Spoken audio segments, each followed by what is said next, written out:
Bienvenue dans le royaume intérieur. Je suis Julie Dega. Ouais, c'est toujours un plaisir quand je trouve du temps pour m'asseoir. Ça, c'est le meilleur moment de la journée d'ailleurs. Et, pardon, je ne sais pas comment vous supportez la chaleur, mais il fait hyper chaud ici. Et une chaleur, c'est terrible, quoi. Mais bon, on rend grâce à Dieu pour tout ça. Et voilà. Car il est tout. Il est cette chaleur. Donc, s'il est la chaleur et il est tout, il peut se supporter. Voilà. Même si on dit dans le jargon communément qu'elle n'est pas supportable. Alors, nous sommes en train d'étudier les enseignements que Joël avait donnés, intitulés les principes spirituels que tout étudiant sur de la voie infinie devrait et doit connaître. Et comme je dis, ce sont les principes importants que tout chercheur de la vérité doit et devrait connaître. Voilà. Donc, et la dernière fois, le dernier épisode, c'était comment spiritualiser ses pensées, parce qu'en fait, le but de la méditation nous sert à spiritualiser nos pensées. Et nous avons vu les sommets spirituels, il faut les connaître, il faut les remémorer, regurgiter. Il faut... Comment spiritualiser nos pensées? Il faut lire les livres spirituels et en fait, et retenir les mots importants en fait.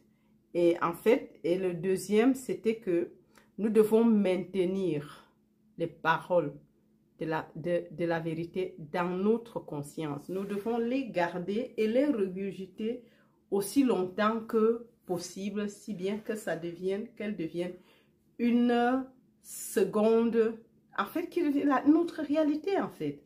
Parce que l'homme est tel qu'il pense chaque jour. Si tu spiritualises tes pensées, veut dire que, en fait, tu seras comme ce que tu penses. Et si tu pensais de la parole de la vérité, que ça devienne ton style de vie, mais bien sûr que ta vie change, en fait.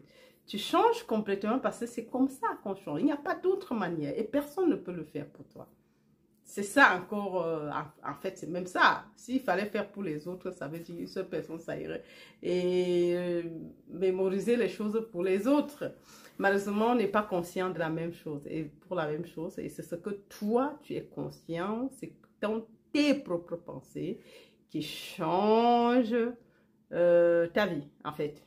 Tu es tel que tes propres pensées. Voilà. Alors, donc, maintenant, on va continuer. Et comme je dis, je vais juste lire et si c'est nécessaire, on va essayer d'expliquer. Alors, d'autre part, donc, la première façon pour développer la conscience spirituelle, il faut spiritualiser ses pensées en lisant, mémorisant les paroles de la vérité. Donc, d'autre part, la seconde manière, la plus importante est, une fois que nous avons traversé notre expérience initiatique de maintenir la vérité dans notre conscience, d'arriver là où nous sommes à même, par la méditation, de recevoir la vérité du dedans de nous-mêmes et où nous sommes réceptifs à la vérité qui jaillit du dedans de nous, sans la penser, la lire ou l'entendre ici dans le mental, simplement parce que ces étapes nous sont permis. Simplement parce que ces étapes nous ont permis de développer l'oreille intérieure, l'œil intérieur, et que nous sommes devenus conscients des communications de la parole de Dieu en entendant la petite voix tranquille. Cela est la phase la plus importante de l'activité de la vérité dans la conscience. Quand la vérité vient à notre conscience de l'intérieur de notre propre être. Voilà. Alors, donc, ici, on a vu la dernière fois qu'il faut écouter les enseignements spirituels ou lire des livres spirituels, entre autres parmi lesquels la Bible que je connais. Mais si toi qui me regardes, tu as plutôt le Coran, lis le Coran et mémorise les paroles de vérité que le Coran te donne. Si tu es juif, en me regardant, c'est la même chose. Tu vas lire la Torah et mémoriser les paroles de la vérité. Si tu es bouddhiste, bien sûr, tu vas lire la Bhagavad Gita. Donc, c'est en fait cela. Donc, tu lis et tu les ou écouter. Parce que de nos jours, beaucoup lisent déjà. Tu trouves ces livres, la Bible lue sur YouTube. Donc, tu peux l'écouter ou la lire toi-même. Et ça, c'est important. Ça nous aide à spiritualiser nos pensées, à développer la conscience spirituelle parce qu'il faut être actif, maintenir la parole de vérité dans notre conscience. Ça, c'est très important. Donc, c'est la méditation. Maintenant, ça, c'était la première et qu'elle devienne une partie de notre... Parce qu'en fait, le fond, c'est que si tu as faim, peu importe ce qui va se passer, la première chose, c'est de manger, manger, manger. Ou si tu as soif, tu dois boire et boire et boire et boire. Quand tu es plein, ouais, c'est là où tu restes et puis, je ne sais pas, en fait, tu manges, peut-être ce n'est pas un bon exemple que j'ai pris, mais quand même, ici, c'est que la première étape, nous devons avaler autant que possible les paroles de vérité. Et tant que nous les avons avalées, nous les régurgitons si bien qu'elles deviennent notre seconde nature, ou bien notre nature, pas seconde nature. Maintenant, la deuxième étape consiste maintenant que nous devons, ces paroles doivent venir à nous, non de l'extérieur en les écoutant, en les lisant, mais de l'intérieur au moment opportun quand tu te trouves face à une situation et que tu restes dans le calme, les 1 seconde de méditation, les yeux fermés, et puis tu dis, Père, parle, ta fille ou ton fils t'écoute. Ou je t'écoute. Et tu restes calme, comme si tu attendais un coup de fil. Et parfois, bon, c'est pas toujours, mais quand je m'assieds, j'ai l'impression d'avoir, je m'imagine avoir un téléphone à l'oreille, l'écouteur, et attendant qu'on m'appelle ou qu'on me dise quelque chose. Ça, c'est comme ça. En fait, c'est dans l'imagination. Je me visualise en train de faire cela. Et en ce moment, une parole de vérité peut venir de l'intérieur. Mais il n'y a pas de sortie s'il n'y a pas eu d'entrée. Donc, le output doit précéder le input. Donc, c'est pour ça que sans input, il n'y a rien qui se passe. Et oui, en fait, c'est ce que le passage veut dire. C'est l'un des moments très, très importants. Mais il faut, au préalable, connaître ces paroles. Parce qu'il faut les ingurgiter. Et maintenant, quand on les amasse, quand ça devient, quand on spiritualise nos pensées et que ça devient une partie intégrante de nous, maintenant, la deuxième étape, c'est que lorsque maintenant nous méditons, nous nous asseyons et on va maintenant laisser ces paroles nous venir de l'intérieur au moment opportun. Ta grâce est ma suffisance en toutes choses. Ou bien, ma grâce. Parce qu'à ce moment, quand ça vient de l'intérieur, ce n'est plus ta grâce, c'est ma grâce est ta suffisance en toutes choses. Tu dis, waouh. Mais si c'est... wow, ok. Et justement, ça vient au moment opportun, quand tu en as besoin. Si tu as besoin de te faire des soucis à l'instant T pour X, Y, et la voix va venir vers toi en disant, ma grâce est ta suffisance en toutes choses. Et c'est ainsi que nous devons de temps en temps nous asseoir. Et quand ça remonte, c'est pour résoudre une situation particulière. Et du coup, ce qui est bien, c'est que quand la parole vient de l'intérieur, les soucis s'estompent, en fait, de soi-même. La paix arrive et waouh, ok, il m'a parlé. Et c'est pour ça qu'il dit que c'est une étape très importante. Et voilà, donc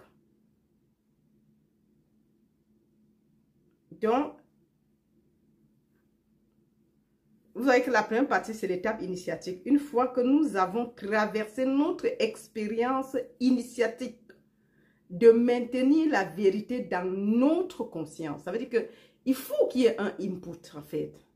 Parce que sans input, il n'y a pas d'output. Et c'est pour ça qu'il faut lire, il faut écouter le message, il faut, comment dire, oui, lire soi-même ou écouter les messages narrés. Mais il faut connaître les principes de vérité. Il faut connaître ces paroles de vérité. Et maintenant, cette seconde phase qui est, selon lui, la plus importante, c'est là où elle vient parce qu'elle ne te donne que ce que tu as pu réaliser comme vérité parce que tu n'es pas conscient de ta grâce et ma suffisance en toutes choses. Lorsqu'il va te dire, ma grâce te suffit, tu vas dire, ben, ça vient d'où, en fait? Ou bien, l'homme ne vit pas seulement de pain, mais de chaque parole qui sort de la bouche de Dieu. Et puis, tu vas se rester, mais ça veut dire que quoi? C'est où? On trouve où? Oui. Donc, ce n'est pas comme si c'est des mots magiques qui te viennent, mais seulement quand c'est là, au moment opportun, la conscience te donne le mot, te fait regurgiter le mot, la parole la mieux indiquée pour la situation que tu es en train de traverser. En fait, c'est ça, mes amours. Donc, comme je dis, j'avais promis tous les jours, mais je n'ai pas pu garder. Mais bon, je dis oui, il faut que je tienne à ma parole parce que si je lis le deuxième paragraphe, on sera peut-être très long. Donc, comme je dis, la dernière fois, on a vu des paroles de vérité. Ta grâce est ma suffisance en toutes choses. Dieu est la substance de toute forme. Si c'est un cas de maladie et que tu t'assois, Dieu constitue mon être. Ça peut venir parce qu'il faut que tu aies ces paroles. Dieu constitue mon être individuel et Dieu est être individualisé. Savoir que, oui, il y a ça. Et puis, aussi même le fait de dire, mon Père et moi, nous sommes un.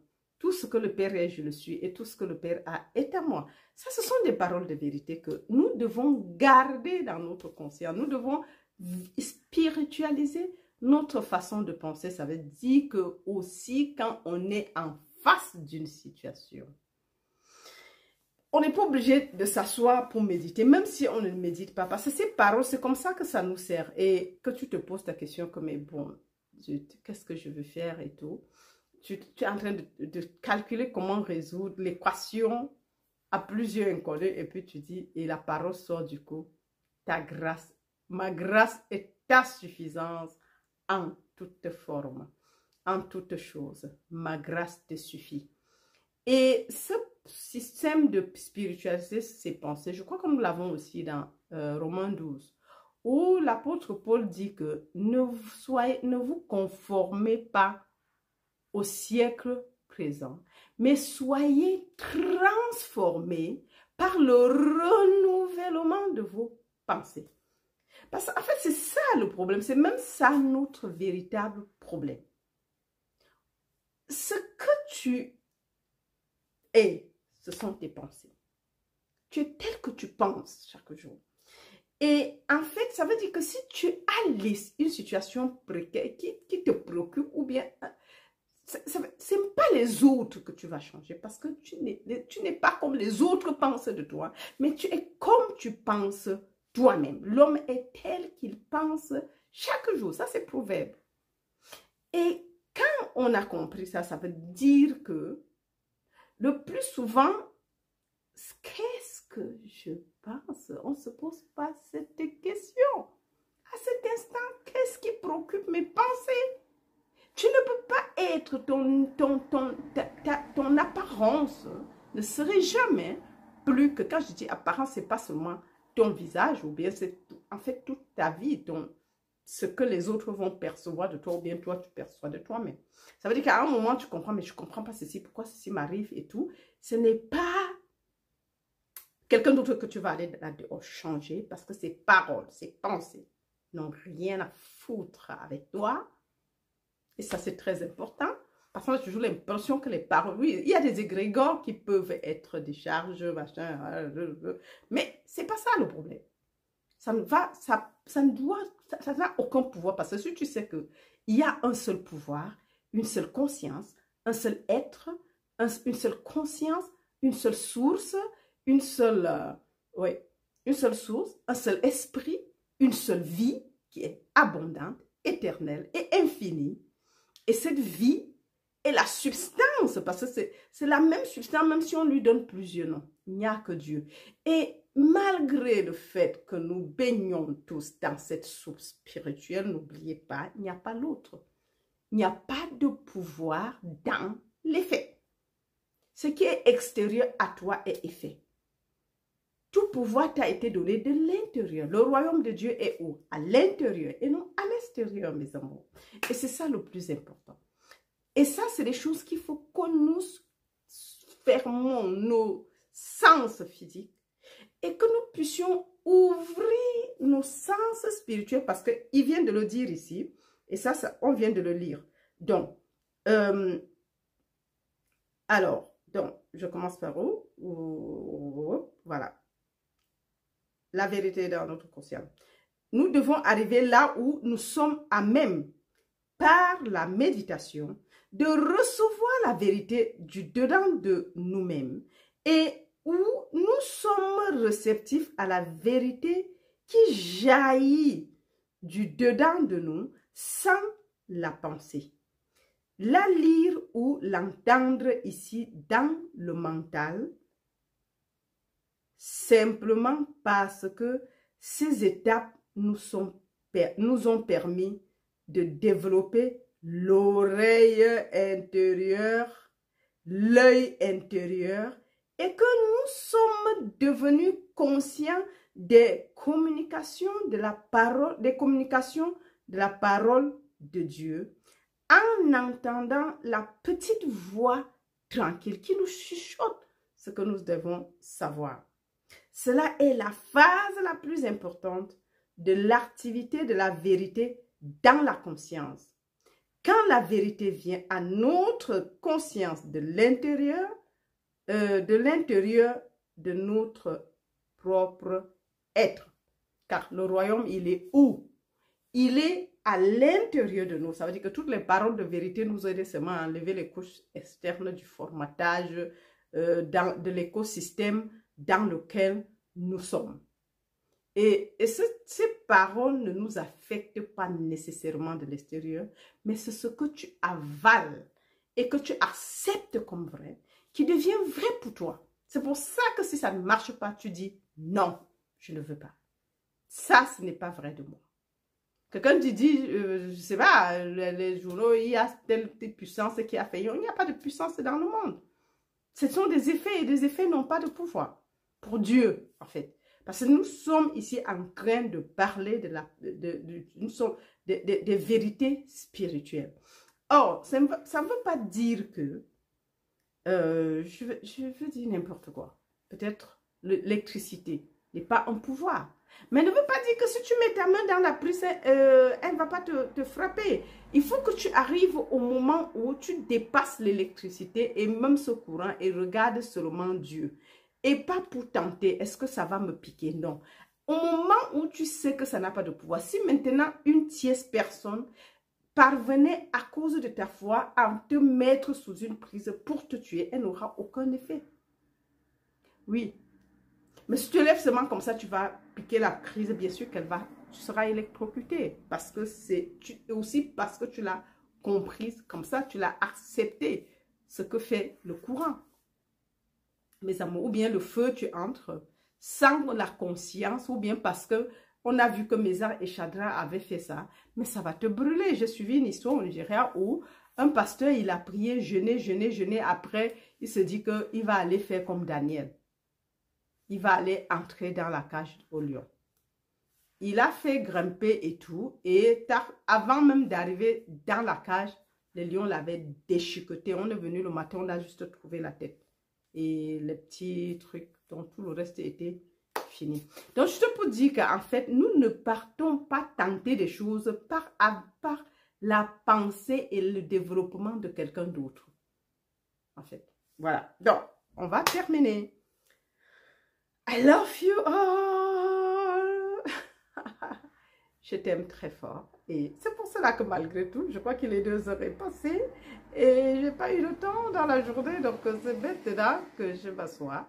Et comme j'ai promis, autant que cela serait possible, je vais m'asseoir pour dire quelque chose. Parce que nous devons spiritualiser. Désolé que les 2 jours, on n'a pu rien faire. Mais maintenant, je dis, autant que possible, il y aura quelque chose. Et parfois, je ne suis pas obligée d'apparaître. Donc, je pourrais même lire sans apparaître et expliquer.